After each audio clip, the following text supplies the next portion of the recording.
Hello my friends, welcome back to Folk Rock Farm. It's been a while.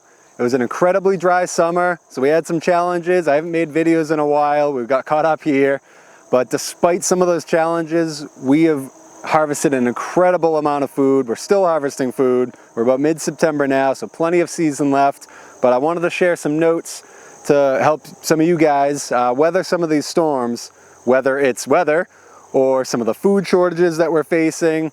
There's been no better time that I can think of to get into harvesting your own food, growing your own food, and that's true freedom to me, is knowing where your food came from. You're not a slave to buying it from thousands of miles away at whatever price they decide to sell it at. That is true freedom. If you can see it grow, pick it, harvest it, it came from your property, nowhere else, you didn't have to go anywhere. That's what it's all about to me. And this is just trying to help everybody out. Too often, I feel like we don't have the right discussion around some of this. It gets political. It's either left or right, blue, red, whatever it may be. In the end, the elephant's Dumbo, the donkey's a jackass. So you got Dumbo and jackass. I don't believe either side, really. The truth usually lies somewhere in the middle. That's where we're going to go today. In the end, it doesn't matter who you are. You have to eat. You have to drink. So this applies to everyone out there. If you're a human being with a pulse, this is for you. So let's take a walk around, and I will delve into some of the issues that we're facing and kind of what we're doing to circumvent that. So let's take a little walk, guys. All right, we're gonna pop in on the ladies right now.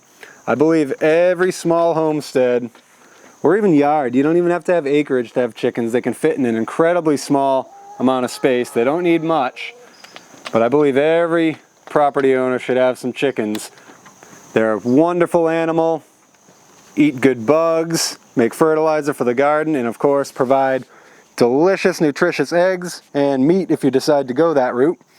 Now, a lot of you may have heard about the bird flu that's raged across, the world now, the last year or so, and about 77 million birds have been culled, last I checked. Now that doesn't mean they've been killed to, be processed to be put in a freezer or on our plates. That means they've been culled to stop the spread of this, and they've been removed from the food system. So 4 pounds per bird on average makes about 300 million pounds of chicken that's been removed from our food system, no longer to be consumed and nourishing us.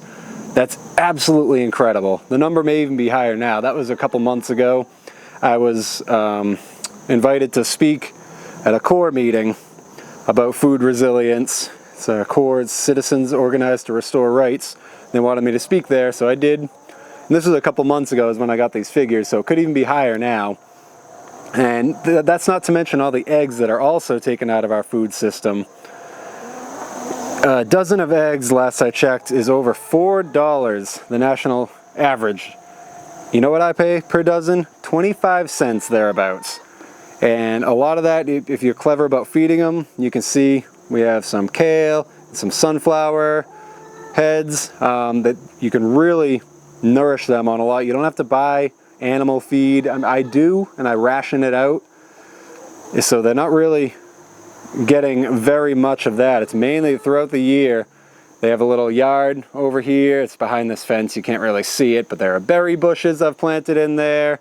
All sorts of good grasses and bugs, and all these things that you can either grow yourself, harvest in the wild, go to a farm that might have some of these extra things that, they deem not fit for human consumption, perfectly fine for chickens. So they're a wonderful companion. Other livestock too. So this patch of ground here doesn't look like too much now. It's just all straw mulch, but this was one of our potato patches. And just for reference, it's about 4 feet wide by, 15 feet long. So not a huge area.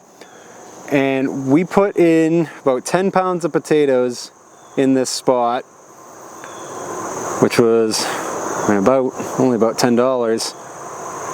And just this summer, we pulled out about 70 to 75 pounds. So it's amazing how quickly they can multiply. Ideally, we would have planted this out to something after we harvested the potatoes.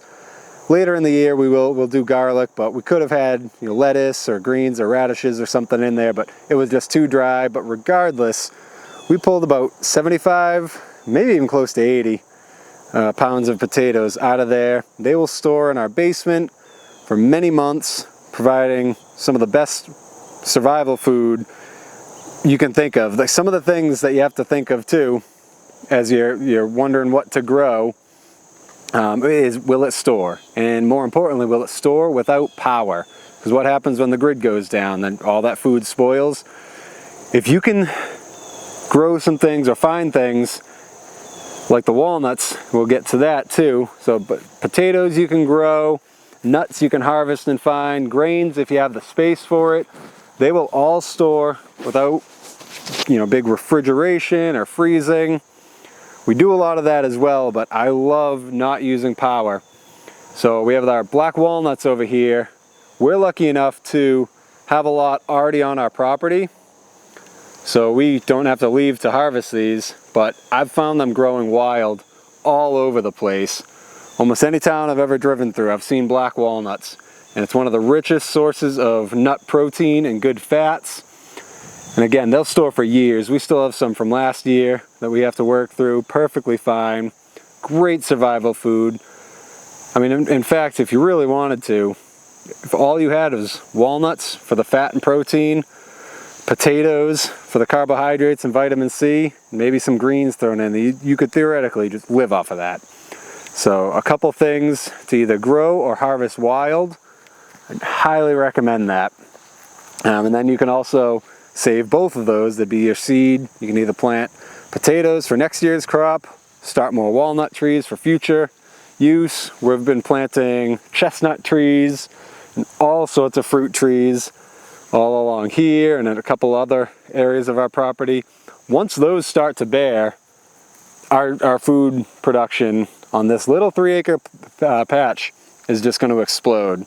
So I highly recommend anyone try to find out where you can find these in the wild, or start some gardens, get some chickens going, whatever you can do. So let's keep walking.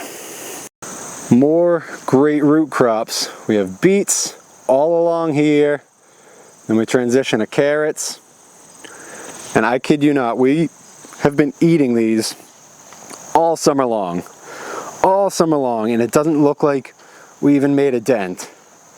This is just one planting. Again, not a huge bed. Beets that'll store great. We had these all winter last year. And I kid you not, we have been picking these and picking these and picking these. Every time we come out, it's almost as if we didn't do anything with the beets and with the carrots. It's absolutely remarkable. They spring up out of nowhere, seemingly. So another great crop. There we go. To think of that will store well, highly nutritious, and the yield per square foot is just incredible. A lot of fiber thrown in there, good vitamins and minerals. So root crops have definitely become a staple of our homestead. We're gonna go to some of these uphill areas, and a lot of this still has to fill out. Like I said, we haven't even tapped into most of our acreage yet because a lot of it's just in small trees that have been planted 1 or 2 years ago, that in the long run, they're going to be providing so much food with minimal work too.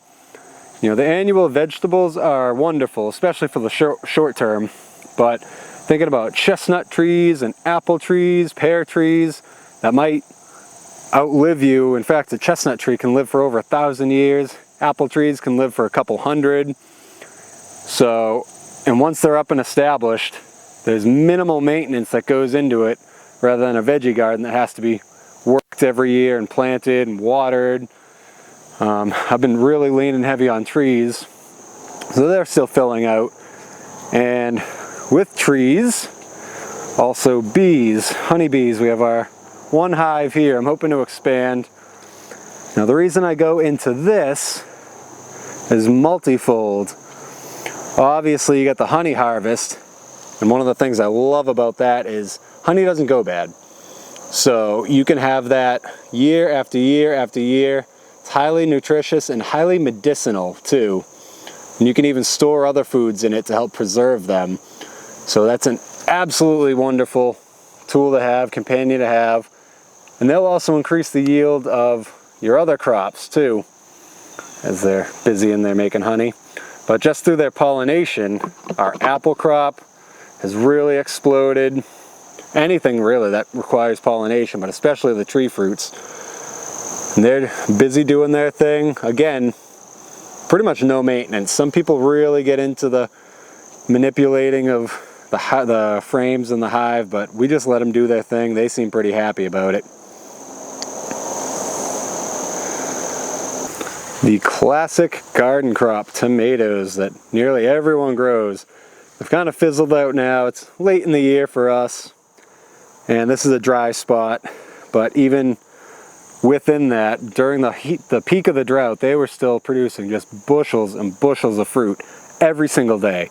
I'm not kidding, and we've put them up for winter use. So again, if you learn canning or drying, which we've done with a lot of these, it's a great technique. It doesn't require any refrigeration. You'll have it all throughout the winter months. We'll be making chili and sauces, all sorts of great things. Taste the summer in the middle of winter. Hey, thanks for taking a walk around today, guys. I just wanted to highlight those few things for you that have really helped us. Now, that's only a few of the things that we're really doing to build a sustainable homestead for us. But please comment below if you want to hear more about what we're doing, or if you have some input. I would love to hear from you guys, and I'd love to learn more, so it can help us just as we can hopefully inspire and help you. It's really a community. So the more we plug away and share some ideas and get back into this together, I think the better off we're really going to be. So thanks for watching, guys.